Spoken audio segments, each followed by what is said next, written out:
found the shutters, which had been down all week, and when I went in, and literally as I went back in, the curtains of the bedroom, which were drawn, but were closed, it was like a gust of wind, kind of just blew them open.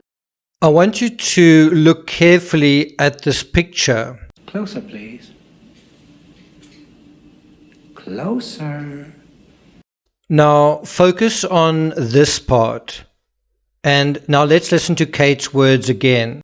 found the shutters, which had been down all week, and when I went in, and literally as I went back in, the curtains of the bedroom, which were drawn, but were closed, it was like a gust of wind, kind of just blew them open. Do you see the problem? How can either of the curtains whoosh about when they are both trapped?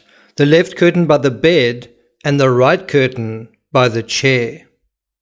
I got nightmares in my head, I fear thoughts build up until I can't feel. My mind fills up into a creature, and it haunts me somewhere much deeper. I got nightmares in my head, I fear. Hello and welcome to True Crime Rocket Science, the most authentic voice in true crime. For an abductor to climb through the window, he'd also need to step on the right side of the bed, but that side doesn't seem disturbed, does it? Or he could step on the chair against the wall, perhaps move it to the left and turn it slightly, yet that chair and the cushion on it also seems undisturbed. In this analysis, I want to share something else though, a little experiment I did in Praia da Luz in situ in early May of this year, in fact barely a week ago. Before we get to that, if you haven't subscribed to the channel, please do. If you're finding this analysis worthwhile, please do hit the thanks button. If you find my work worthwhile, you might want to buy one of my books on the series, especially the latest books, Deep into Darkness and Deeper into Darkness. And let's get started. Now, if you look at the Ocean Club on Google Maps, and then you scroll not directly down, but down and slightly to the right, you can see the apartment in Depoko Road. That's number 7. That's where I did the test. It has precisely the same orientation as apartment 5A. Here's another view from slightly further back.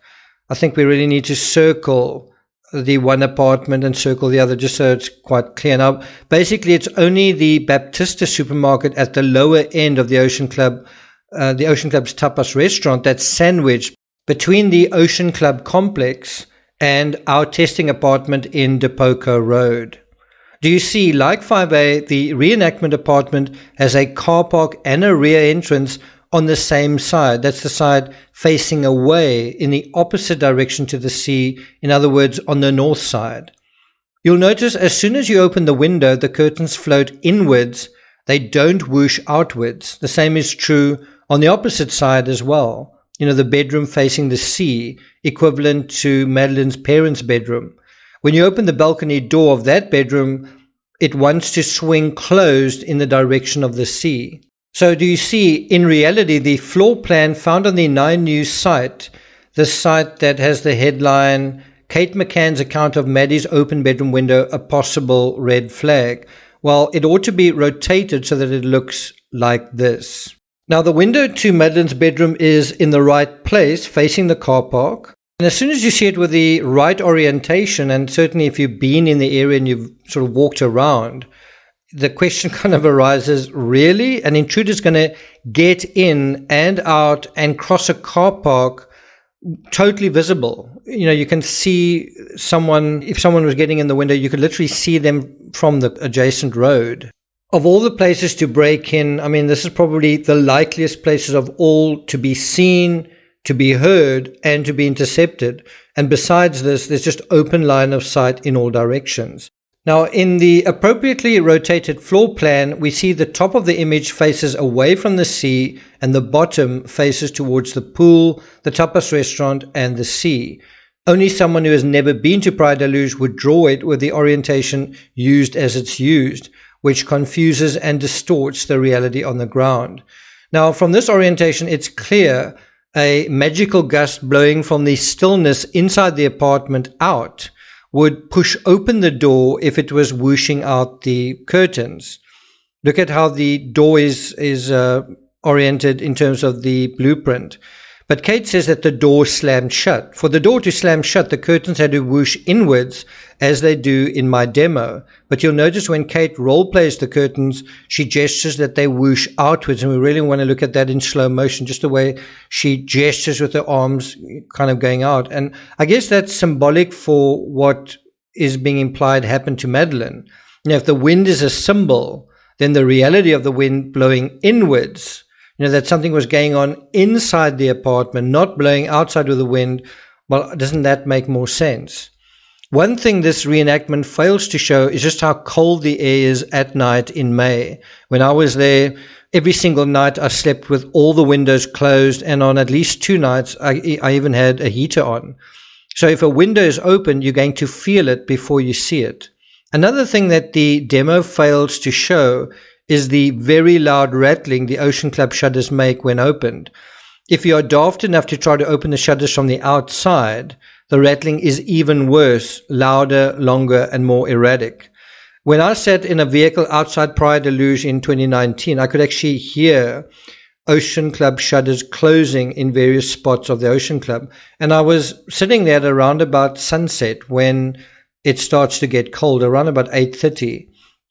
And from where I was sitting in the car, which was parked about opposite to the entrance of the Ocean Club, you could clearly hear the rattling of the shutters from various apartments. Now, why would an intruder, on the one hand, use a sedative to keep the child quiet, and on the other hand, have this rattling going on? It's the same inconsistency, the same contradiction of the silent intruder in the Ramsey case, who then uses a stun gun, which makes also a very, very loud noise, and that would wake up everyone inside the house.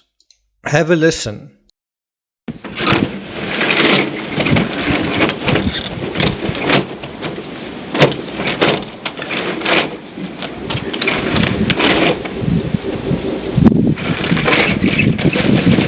Besides ground level, that shut is also clearly visible from the apartments rising above the Ocean Club opposite the road. I mean, you would just be a sitting duck if you tried to use that window to take someone outside. You would just be very, very easily visible.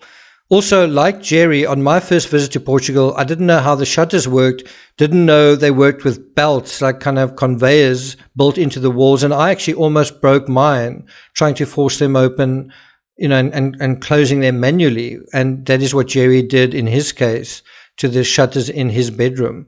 To reiterate, when you move those shutters manually, they won't open completely and they make a deafening racket.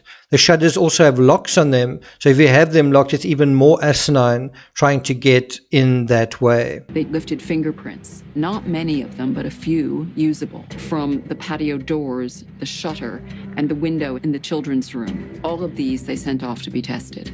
The only fingerprints that were found on that window were those belonging to Kate McCann. Nobody else's prints. All right, I'm not going to take it further than that. In the next episode, we'll look at insights from the tapas bar. You're not going to want to miss that. Thank you for listening, and I'll see you guys next time.